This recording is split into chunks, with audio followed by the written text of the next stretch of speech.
इस वीडियो में हम जानेंगे पोर्टफोलियो मैनेजमेंट के बारे में कि पोर्टफोलियो मैनेजमेंट होता क्या है, इसकी अप्रोचेज क्या क्या हैं, इसकी प्रोसेस क्या है और इसके ऑब्जेक्टिव क्या होते हैं।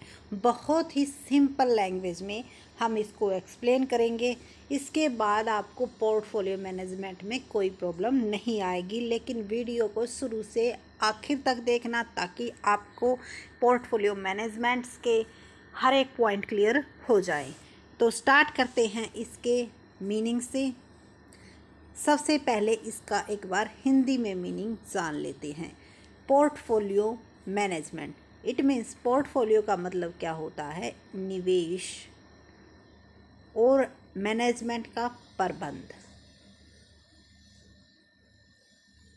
इट मीन्स निवेश को मैनेज करना कि कहाँ पैसा इन्वेस्ट करना है, उस चीज़ को हम कहेंगे पोर्टफोलियो मैनेजमेंट। तो इसकी डेफिनेशन को देखते हैं, इसकी डेफिनेशन क्या होती है। तो portfolio management is the art and science of selected and overseeing a group of investment that meet the long-term financial objective and risk tolerance of a client, company or an institute. It means इसमें क्या किया जाता है, group में पैसा invest किया जाता है। अब यहाँ पर ग्रुप का मतलब क्या है, जैसे कुछ अमाउंट हमने स्टॉक में इन्वेस्ट कर दिया, कुछ अमाउंट बॉन्ड्स डिवेंचर्स में इन्वेस्ट कर दिया, कुछ हमने कहीं और इन्वेस्ट कर दिया, यानी कि एक जगह पैसा इन्वेस्ट नहीं किया जाता। पोर्टफोलियो मैनेजमेंट को इसीलिए आर्ट एंड साइंस भी कहा जाता है। क्योंकि जिस पर्सन में ये आर्ट होती है वो इस जगह पर ज़्यादा से ज़्यादा पैसा इन्वेस्ट करके ज़्यादा से ज़्यादा रिटर्न ले सकता है। कम पैसे में भी वो बहुत ही अच्छा रिटर्न ले सकता है, लेकिन ये आर्ट हर एक में नहीं होती, और जिसमें ये जितनी अच्छी आर्ट होती है वो उतना ही बेस्ट इन्वेस्टर होता है। तो एक बेस्ट इन्वेस्टर्स होने के लिए उसमें ये आर्ट होनी बहुत ही ज़रूरी है। और साइंस क्यों कहते हैं, क्योंकि ये एक सिस्टमेटिक वे में किया जाता है। तो इसीलिए पोर्टफोलियो मैनेजमेंट को आर्ट और साइंस कहा जाता है। ग्रुप ऑफ इन्वेस्टमेंट, पैसे को एक ग्रुप में इन्वेस्ट करने के लिए, और जो ऑब्जेक्टिव होता है वो लॉन्ग टर्म फाइनेंशियल ऑब्जेक्टिव होता है, जिसमें रिस्क को कम किया जाता है। किसी क्लाइंट, कंपनी या फिर कोई इंस्टीट्यूशंस हो सकता है। Portfolio management require the ability to weight strength and weakness, opportunity and threat across the full spectrum of investment.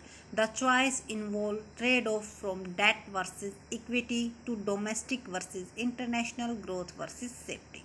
It means portfolio management में क्या एबिलिटी रिक्वायर होती है कि स्ट्रेंथ को पहचान सके, वीकनेस, अपॉर्चुनिटी एंड थ्रेट, यानी कि स्वॉट को हम पहचान सके कि कहाँ पर हमें पैसा इन्वेस्ट करना चाहिए, कहाँ पर हमें रिस्क ज़्यादा है, कहाँ पर हमें कम है, इस चीज़ के बारे में। और डेट में कितना पैसा इन्वेस्ट करना है, इक्विटी में कितना, डोमेस्टिक में करना है या फिर इंटरनेशनल में करना है, सेफली करना है या फिर ग्रोथ के लिए करना है। तो इस तरह के डिसीजन हम पोर्टफोलियो मैनेजमेंट में लेते हैं। अब इसके बाद है ऑब्जेक्टिव। पोर्टफोलियो मैनेजमेंट के ऑब्जेक्टिव क्या क्या होते हैं। सबसे पहले है कैपिटल एप्रिसिएशन। कैपिटल एप्रिसिएशन का मतलब है कि जब हम पैसा इन्वेस्ट कर रहे हैं तो कैपिटल को बढ़ाने के लिए कर रहे हैं। एप्रिसिएशन का मतलब ही क्या होता है, कैपिटल को इंक्रीज़ करना। और वो इंक्रीज़ कब होगी, जब हम कहीं पर, मान लो हम 100 रुपये इन्वेस्ट कर रहे हैं और वहाँ से हमें 120 मिल रही हैं, तो 20 रुपीज़ से हमारी कैपिटल क्या हो गई, इंक्रीज़ हो गई, एप्रिसिएशन हो गया। ठीक है, तो मेन ऑब्जेक्टिव क्या होता है, कैपिटल एप्रिसिएशन। उसके बाद इन्वेस्टमेंट गोल, और हमारा ऑब्जेक्टिव क्या होता है, अमाउंट जो हमारे पास कैपिटल है उसको बाहर इन्वेस्ट करना। पोर्टफोलियो एफिशिएंसी होती है। Risk mitigation. रिस्क मिटिगेशन का मतलब क्या होता है कि ऐसी जगह पर पैसा इन्वेस्ट किया जाता है जिससे हमारा रिस्क क्या हो सके, ख़त्म हो सके। रिस्क को ख़त्म करने की कोशिश की जाती है। Assets allocation. एसेट्स में पैसा एलोकेट किया जाता है, यानी कि कई जगह डिस्ट्रीब्यूट कर दिया जाता है। कुछ अमाउंट हम स्टॉक में इन्वेस्ट कर देते हैं, कुछ शेयर्स में इन्वेस्ट इन्वेस्ट कर देते हैं, कुछ बॉन्ड्स वगैरह में, डिबेंचर्स में, कुछ हम डिपॉजिट्स में इन्वेस्ट कर देते हैं। लिक्विडिटी, इससे लिक्विडिटी भी क्या होती है, इंक्रीज़ होती है। क्यों? क्योंकि जैसे हम पैसा शेयर सर्टिफिकेट ऑफ डिपॉजिट्स में इन्वेस्ट करते हैं तो जो कि शॉर्ट टर्म इन्वेस्टमेंट्स होती हैं, और कुछ लॉन्ग टर्म में इन्वेस्ट कर देते हैं, जिससे कि लिक्विडिटी की पोजीशन बनी रहती है। उसके बाद है डाइवर्सिफिकेशन, और ये मेन वर्ड है पोर्टफोलियो मैनेजमेंट में। डाइवर्सिफिकेशन का बहुत ही बेनिफिट मिलता है। डाइवर्सिफिकेशन का बहुत बेनिफिट मिलता है। डाइवर्सिफिकेशन का मतलब जान लेते पहले क्या होता है। डाइवर्ट यानी कि डिस्ट्रीब्यूट कर देना। यहाँ पर हम क्या है कर रहे हैं, इन्वेस्टमेंट्स को डिस्ट्रीब्यूट कर रहे हैं कई पार्ट्सों में, जिससे क्या होता है, मान लो यहाँ पर हमें प्रॉफिट हुआ है, यहाँ पर हमें लॉस हो गया, यहाँ पर हमें प्रॉफिट हो गया, यहाँ पर हमें लॉस हो गया, तो इनको क्या कर देते हैं, पॉजिटिव और नेगेटिव को आपस में ये कट जाते हैं, तो जो हमारा रिटर्न निकल के आता है वो पॉजिटिव में ही निकल कर आता है। तो डाइवर्सिफिकेशन का बहुत ही बेनिफिट मिलता है। टैक्स प्लानिंग भी इससे हम कर सकते हैं। तो ये थे हमारे ऑब्जेक्टिव पोर्टफोलियो मैनेजमेंट के। उसके बाद की एलिमेंट ऑफ पोर्टफोलियो मैनेजमेंट, सबसे पहले है एसेट्स एलोकेशन। एसेट्स एलोकेशन में क्या किया जाता है, the key to effective portfolio management is the long-term mix of assets, generally that means stock, bonds, cash, such as certificate of deposit. There are others, often referred to as alternative investments, such as real estate, commodities and derivatives. Sorry. Portfolio management में assets में पैसा allocate किया जाता है, जो हमने पहले ही बता दिया था कि कुछ अमाउंट हम स्टॉक में इन्वेस्ट कर देते हैं, कुछ बॉन्ड्स में और कुछ कैश में इन्वेस्ट कर देते हैं।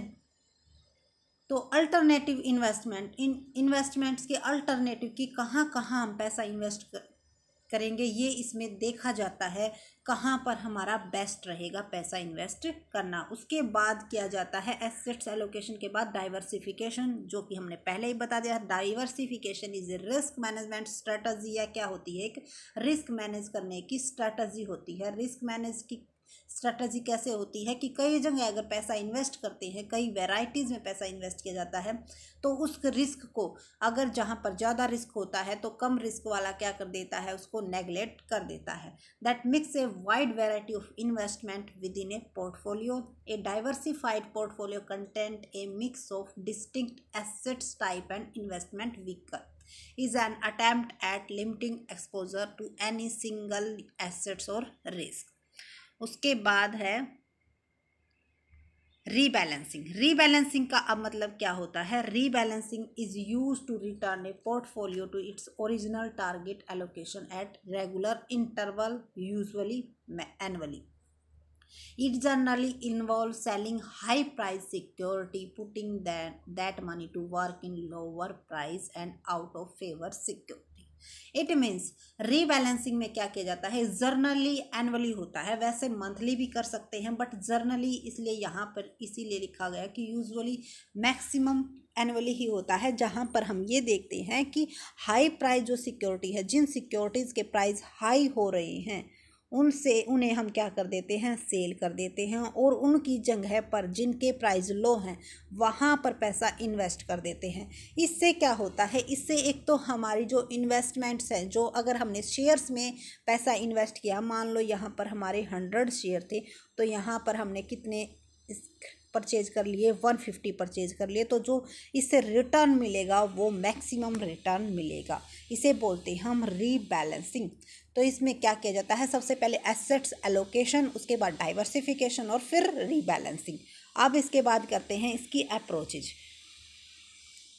नेचर कर लेते हैं। पहले nature of portfolio management. Portfolio management का नेचर कैसा होता है, तो ये 2 टाइप्स का हो सकता है, active and passive. Passive management क्या होता है, पैसिव मैनेजमेंट का मतलब होता है जहाँ पर जो पैसा इन्वेस्ट करने वाला है, कंपनी, इंडिविजुअल या फिर इंस्टीट्यूट्स, वो क्या रहता है, पैसिव मूवमेंट में रहता है कि एक बार पैसा इन्वेस्ट कर दिया तो उसे लंबे टाइम तक उसे में सेल या परचेज का बेनिफिट नहीं उठाता, वो उसमें लॉन्ग टर्म सोचता है और लंबे टाइम के लिए पैसा इन्वेस्ट करता है। जैसे जो हमारी रिलायंस कंपनी है या जो भी हमारी बेस्ट गुडविल वाली कंपनी होती हैं, उनमें अगर आप पैसा इन्वेस्ट करते हो तो आपको लॉन्ग टर्म बेनिफिट मिलता है। ये नहीं कि थोड़े से टाइम में उसके शेयर्स के प्राइस इंक्रीज हो जाएंगे, थोड़े से टाइम में डिक्रीज हो जाएंगे, जी नहीं, उनमें पैसा आपको अगर आप इन्वेस्ट कर रहे हो तो बेनिफिट आपको लॉन्ग टर्म में मिलता है। तो वो हमारा होता है पैसिव मैनेजमेंट, जिसमें कि इसको इंडेक्सिंग और इंडेक्स इन्वेस्टिंग भी कहा जाता है। तो इसमें हमारा जो पैसा इन्वेस्टर्स हैं वो कैसी उसमें रहते हैं, वो हमारे पैसिव रहते हैं। उसके बाद है एक्टिव मैनेजमेंट। एक्टिव मैनेजमेंट का मतलब क्या होता है, जो कि पैसा इन्वेस्ट करते हैं और वो शॉर्ट टर्म बेनिफिट के लिए पैसा इन्वेस्ट करते हैं। जैसे ही प्राइस हाई हुआ उसको क्या कर देते हैं, सेल कर देते हैं, और जिसका प्राइस लो होता है उसको क्या कर लेते हैं, बाय कर लेते हैं। वो हमारी मार्केट में किस पोजीशन में रहते हैं, एक्टिव पोजीशन में रहते हैं, इसीलिए इसको एक्टिव मैनेजमेंट कहा जाता है। और अगर एग्जाम्पल की बात की जाए तो क्लोज एंडेड फंड्स क्या होते हैं, जनरली एक्टिवली मैनेज्ड होते हैं, कि जो कि जल्दी जल्दी सेल और परचेज किए जाते हैं। उसके बाद है अप्रोचेज ऑफ पोर्टफोलियो मैनेजमेंट। देखो ये इंपॉर्टेंट है, तो इनको अलग अलग हम डीपली समझेंगे, यहाँ पर सिर्फ इनका मीनिंग जान लेते हैं। The modern and Markowitz approach. Modern और मार्कोविज अप्रोच क्या कहती है कि रिस्क और रिटर्न को देखकर ही हम पैसा क्या करते हैं, इन्वेस्ट करते हैं, कि रिस्क देखा जाता है और फिर उससे रिस्क को कम से कम करने की कोशिश की जाती है और रिटर्न को मैक्सिमम करने की कोशिश की जाती है। लेकिन ट्रेडिशनल अप्रोच हमारी क्या कहती है, ट्रेडिशनल अप्रोच ये कहती थी कि इंडिविजुअल है अपनी रिक्वायरमेंट के अकॉर्डिंग पैसा इन्वेस्ट करता है, कि उसे कितने रिटर्न की, उसे कितनी नीड्स है, उसकी बिहाफ पर वो पैसा इन्वेस्ट करता है। यहाँ पर रिस्क और रिटर्न को नहीं ध्यान में रखा जाता था। तो ये हमारी ट्रेडिशनल और मॉडर्न अप्रोच के अकॉर्डिंग उन्होंने ये कहा था। तो अब हम करते हैं प्रोसेस ऑफ पोर्टफोलियो मैनेजमेंट, कि पोर्टफोलियो मैनेजमेंट की प्रोसेस क्या होती है। सबसे पहले हमारा इन्वेस्टमेंट का ऑब्जेक्टिव देखा जाता है, कि हमारा ऑब्जेक्टिव लॉन्ग टर्म है या शॉर्ट टर्म है, रिस्क बियर करना चाहते हैं या नहीं चाहते। क्लाइंट प्रोफाइल, क्लाइंट की प्रोफाइल देखी जाती है, क्योंकि कुछ क्लाइंट ऐसे होते हैं जो रिस्क ले ही नहीं सकते और कुछ क्लाइंट ऐसे हैं जो कि रिस्क को बियर कर सकते हैं। उसके बाद उसके अकॉर्डिंग मार्केट एस्टिमेटिंग की जाती है, कि किस मार्केट में आपको पैसा इन्वेस्ट करना है। उस पर फिर एसेट्स एलोकेट की जाती है, कि वहाँ पर हमें इतना पैसा उस जगह पर इन्वेस्ट करना है। पोर्टफोलियो सिलेक्शन, उसके बाद उस ग्रुप को क्या किया जाता है, सिलेक्ट किया जाता है। पोर्टफोलियो स्ट्रैटेजी फॉर्मुलेशन, उसके लिए स्ट्रैटेजी फॉर्मुलेट की जाती है। और पोर्टफोलियो इम्प्लीमेंट, स्ट्रैटेजी बनाने के बाद हम उसको क्या कर देते हैं, इम्प्लीमेंट कर देते हैं, वहाँ पर पैसा क्या कर देते हैं, इन्वेस्ट कर देते हैं। उसके बाद 8 स्टेप आता है इवैल्यूएशन एंड रिव्यू। अब क्या किया जाता है, इवैल्यूएट किया जाता है, रिव्यू किया जाता है, कि हम जो चाहते थे क्या वैसा हो रहा है, उसके अकॉर्डिंग कहाँ पर प्राइस इंक्रीज हो रहे हैं, कहाँ पर बढ़ रहे हैं। उसके बाद लास्ट में किया जाता है पोर्टफोलियो रीबैलेंसिंग, यानी कि जो बैलेंस बिगड़ गया है उसको दोबारा रीबैलेंस किया जाता है, जहां पर जिन सिक्योरिटीज़ के हाई प्राइस है उनको सेल कर दिया जाता है और जिनके लो प्राइस हो गए हैं उनमें पैसा इन्वेस्ट कर दिया जाता है। तो ये है प्रोसेस ऑफ पोर्टफोलियो मैनेजमेंट। तो इस वीडियो में हमने क्या जाना, डेफिनेशन ऑफ पोर्टफोलियो मैनेजमेंट, उसके ऑब्जेक्टिव, उसके अप्रोचेज, नेचर एंड उसकी प्रोसेस। आई थिंक आपको सभी पॉइंट क्लियर हो गए होंगे। अगर किसी भी पॉइंट में आपको दिक्कत आती है रिलेटेड टू दिस वीडियो तो प्लीज़ हमें कमेंट सेक्शन में ज़रूर बताइएगा। और अगर हमारी वीडियो अच्छी लगी हो तो लाइक, शेयर एंड सब्सक्राइब करना ना भूलें। Thank you so much.